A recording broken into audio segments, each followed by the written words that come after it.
Hey y'all, I hope everyone's doing well. Have you ever had that moment when you start to notice something off, but nobody else seems to be talking about it? Like when your favorite game suddenly drops in install size, adds an internet required tag, and you're just sitting there like, wait, did I miss a memo? One day, a game needs 75 gigabytes. The next, it requires 60 gigabytes. And oh, by the way, now you need an internet connection to play solo? Yeah, let's talk about Inzoi. Today we're breaking down Inzoi's system requirement changes, the mystery behind the shrinking storage size, the concerns for modders and DRM, and what this all means for the game's future. Is this next-level optimization, or are we looking at a game that leans heavily on server-side processing? Also, let's discuss some subtle but critical visual clues I caught while analyzing the footage. Alright, let's address the elephant in the room. The new system requirements now say, Internet connection required. Before, it just said broadband internet recommended, which is what most games say when they have optional online features. But now, required. This isn't just a minor wording change, it's a big deal. Even games like GTA 5 Enhanced Edition, which is packed with a massive online component, don't require constant internet for single-player mode. So why does Inzoi, a life sim? The most logical explanation? Server-side processing. Meaning, some game assets or AI calculations aren't happening on your PC, but on Inzoi's servers. This reduces how much power your PC needs, but increases reliance on their infrastructure. What if the servers go down? Well, I guess you're not playing that day. This is especially important when you consider that SmartZoi's advanced AI system won't even be available at launch. That feature could be so complex that it requires online resources to function correctly, which might explain the internet requirement. And let's be real, internet required isn't just about multiplayer anymore. With AI-driven NPCs and massive world simulations, we might see a future where more single-player games work like online services. This is where things get really interesting. Originally, Inzoi's storage requirements were minimum 60 gigabytes, recommended 75 gigabytes.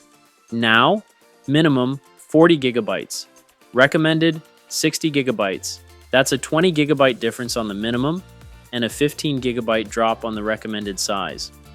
Now, you might think, well, maybe they optimized the game better. And sure, that's possible.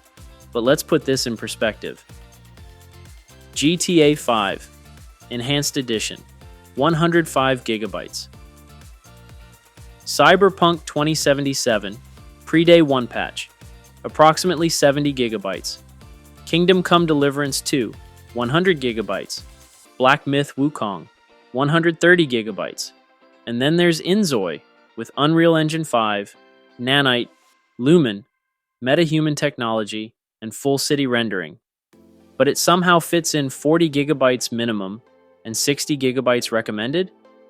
That's either the most optimized game in history, or, and this is the more likely answer, a lot of its assets and processing are happening on the server side. Here's what happens when a game relies on external servers for asset streaming. Smaller install size on your PC, potentially smoother performance on lower-end hardware, requires constant internet connection. Game is dependent on the company's servers staying online.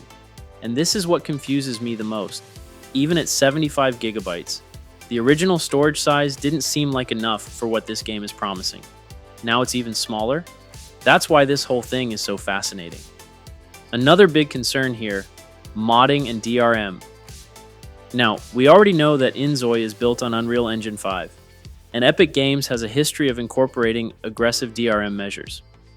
If this game is requiring online access, not just for updates or multiplayer, but for fundamental gameplay mechanics, then that raises serious concerns for modders.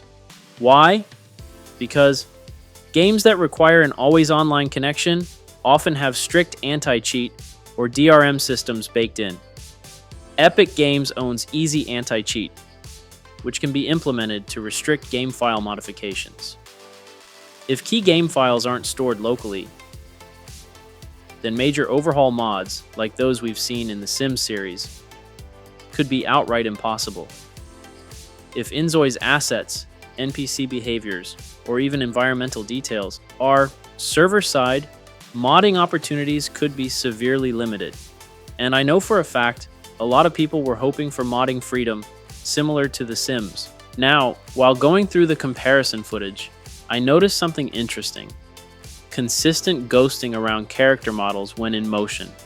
Now, that could just be a rendering issue, but it heavily suggests frame generation is being used to smooth out performance.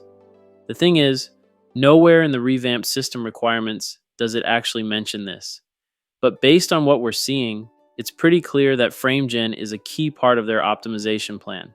And that's not all. I also caught some car pop-ins here and there. Not game-breaking, but worth noting because it means the game is probably managing assets dynamically in the background, either due to memory limitations or an online data stream. Now, I'm not saying these are deal breakers. In fact, frame generation is a great tool when used correctly, but if it's being relied on as a core part of optimization, then players should know that going in. I know optimal frame gen settings were mentioned in the requirements breakdown on Steam.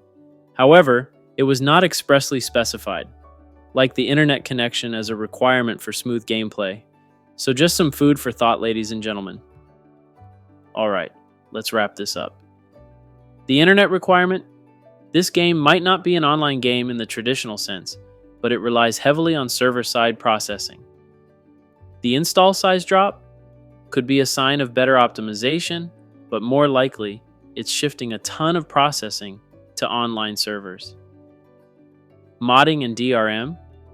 If this game follows Epic's playbook, modders might be out of luck, unless the studio makes it a priority to support them. Frame generation and pop-ins? The consistent ghosting suggests frame gen is a key part of the optimization strategy, even though it's not explicitly stated. Also, some noticeable car pop-ins further hint at dynamic asset loading. Now, I could be wrong. And honestly, I hope I am. But what does this look like to you? One thing I will say, I still appreciate Inzoi Studios' marketing. They've been fairly transparent if you're paying attention. They're keeping us updated, and that's more than I can say for a lot of studios. So let's talk about it. Does this shift concern you, or do you think it's a non-issue? Oh, if you're curious, or want some insight into the different technologies being implemented into your new favorite game, you should watch my Stop Lying to Yourself video until the end. Enjoy. Drop your thoughts in the comments, and let's figure this out together. If you enjoyed this breakdown, hit that like button, subscribe for more deep dives, and as always, stay out of trouble. I'll catch you in the next one. Peace.